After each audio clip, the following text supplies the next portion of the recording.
del día un poco ha sido la muerte de José Miguel Castro, este funcionario o exfuncionario bastante cercano a la exalcaldesa de Lima, Susana Villarán, y justo a puertas de iniciarse el juicio oral, que es en septiembre de este año. Los detalles de cómo lo encontraron, escuchábamos además a nuestro compañero Smith Quispe, que daba los detalles de este parte policial. En el baño de su casa lo encuentra su padre, además con la manga del baño maniatada. Suponemos que algo pudo haber pasado, todavía está en investigación este fallecimiento, los cuchillos que se encontraron dentro del baño y el corte de 14 centímetros que se le encontró en el cuello. Bastantes sospechas o bastantes sombras en torno a lo que puede haber ocurrido con José Miguel Castro, y como bien mencionabas, aquí la pregunta es, finalmente, ¿su colaboración eficaz queda o no queda? Porque él era aspirante a colaborador eficaz, ¿no? Claro, lo que se ha dicho, por un lado, primero habíamos recogido un testimonio de un abogado penalista, decía sí vale, porque si tú lo has dado, tu testimonio en etapa fiscal, eso vale en el juicio. Recordemos el caso Joseph Maiman, que fue colaborador eficaz en el caso Alejandro Toledo. Pero ¿cuál es el detalle? Que ese testimonio ya había sido corroborado, no era un aspirante a colaborador, era un colaborador eficaz. Y es ahí, en ese detalle, en ese trámite pendiente, donde no solamente nos preguntamos qué va a pasar con ese testimonio, sino también cómo es posible que la Fiscalía, en tantos años, con una persona que voluntariamente ha levantado la mano diciendo yo quiero colaborar, no haya logrado hacer que sea aspirante, claro, que sea colaborador. Aquí hay varios detalles. Conversamos en la mañana con José Domingo Pérez. Lo que él dice es que no aportaba nada nuevo. Por eso es que se retrasaba la aprobación de esta colaboración. Pero él mismo no aceptaba homologación. Exacto, ¿no? Él no se supone que aceptaba haber recibido de esa presunta coima $700,000. Eso a mí me parece algo relevante, porque tú mismo estás diciendo primero, culpable soy yo. Acepta culpabilidad. O sea, para empezar. Pero una de las condiciones para ser colaborador eficaz es que acepte ser culpable. Y justamente vamos a ver unas gráficas de las imputaciones que tenía José Miguel Castro con exgerente, por supuesto, de la señora Susana Villarán cuando era alcaldesa de Lima.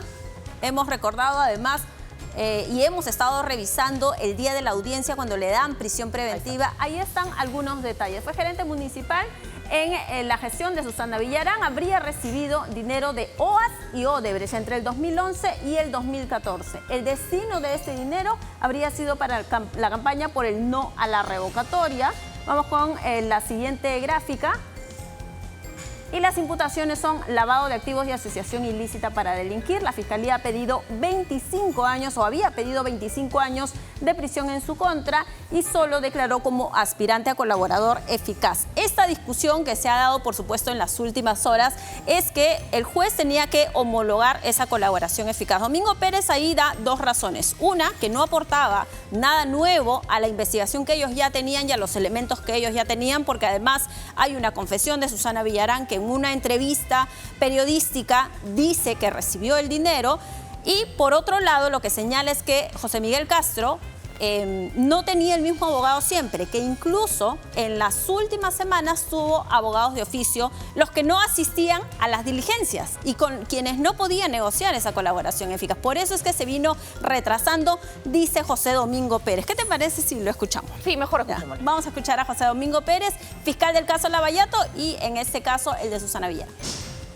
Lo que ha generado, como debe ser, es una preocupación porque la semana pasada, el martes, él estuvo acá en las instalaciones de la Fiscalía indagando sobre sus procesos, no manifestó alguna situación de riesgo o amenaza, pero sí, como es legítimo, la preocupación por los procesos en los cuales él estaba inmerso. Bueno, no solamente hubo el reconocimiento de cargos, es decir, por lo que se está llevando a juzgamiento a la exalcaldesa, sino que también permitió que se abra otras investigaciones. Recientemente se ha solicitado la suspensión del cobro de peajes de lo que es la línea amarilla, parte de esas evidencias que el juez tiene que valorar para determinar si procede o no la suspensión del cobro de peajes es la declaración del señor Castro Gutiérrez. Hay esa parte de la entrevista que le hicimos esta mañana al fiscal José Domingo Pérez, que finalmente ¿se le podría caer o no este caso? No lo sabemos.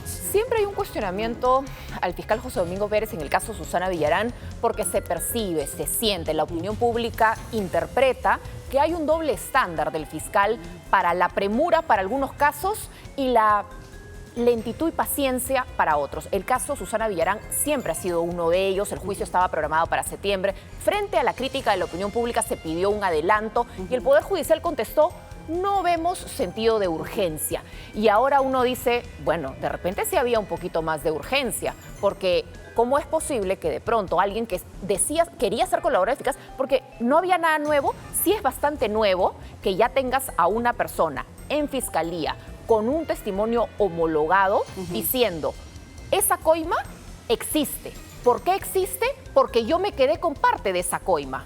Entonces, no es un supuesto, no es una entrevista en televisión, es un hecho objetivo y tangible. Pero ojo que el testimonio todavía no ha sido homologado. Ese es el problema. Por eso es que José Domingo Pérez lo que dice es que él sí va a pedirle al Poder Judicial que se valide ese testimonio. Algunos penalistas dicen, como no ha sido homologado aún, ese testimonio no va a poder ser tomado en cuenta la acción penal en la audiencia, contra Susana Villarán. Y esa es la discusión, además de los penalistas, y ahora va a estar en manos de la Fiscalía ver o no, incorporar o no el testimonio de José Miguel Castro. Esta extraña muerte se le ha encontrado. Ahora, él cumplió prisión preventiva. Desde mayo del 2019, hay que decirlo, cumplió prisión preventiva, pero meses después, recordemos que Susana Villarán sale, que también cumplió prisión preventiva, pero sale en la época de pandemia, alegando justamente el peligro de COVID.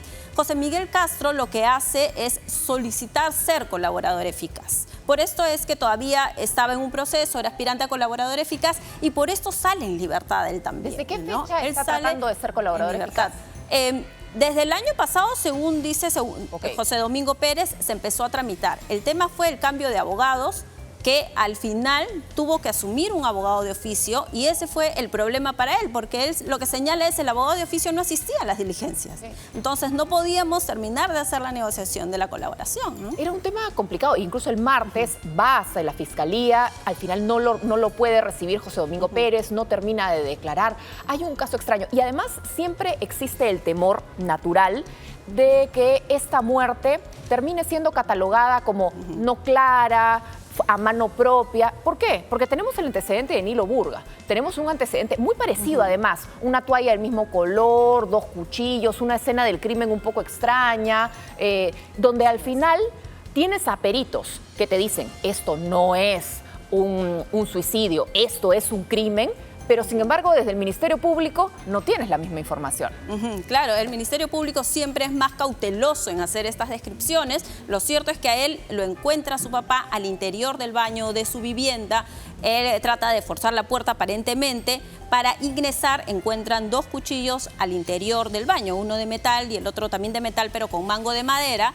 Con uno de ellos es que se habría incrustado en el cuello y habría hecho esta perforación de al menos 14 centímetros. Y las otras, pero también es importante lo que nos contaba Smith con las otras laceraciones que se le han encontrado, incluso algunos golpes en la mano que podrían anticipar defensa propia, porque además no es lo más normal cuando la gente decide quitarse la vida, utilizar un cuchillo.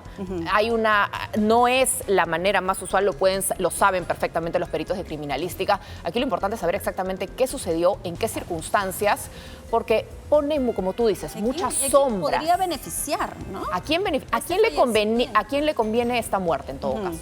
Claro, ¿a quién le conviene este fallecimiento? Y esa es una pregunta que seguramente la Fiscalía va a tener que resolver. Además, recordemos que por Susana Villarán se pide 29 años de prisión por presuntamente haber recibido hasta 11 millones de dólares de parte de OAS y de Odebrecht para la campaña del no a la revocatoria. Y José Miguel Castro y Susana Villarán también tienen el otro proceso por el caso Línea Amarilla. ¿Y qué dijo José Domingo Pérez respecto a esta muerte? ¿Le parece sospechosa? ¿O cree que era una persona deprimida? Me parece muy extraño porque es lo que señala, que el martes, cuando estuvo con él en su oficina, sí conversó con él, pero nunca le advirtió que alguien lo estaba amenazando, nunca le advirtió que su vida corría peligro. Por eso es que José Domingo Pérez considera también bastante extraño.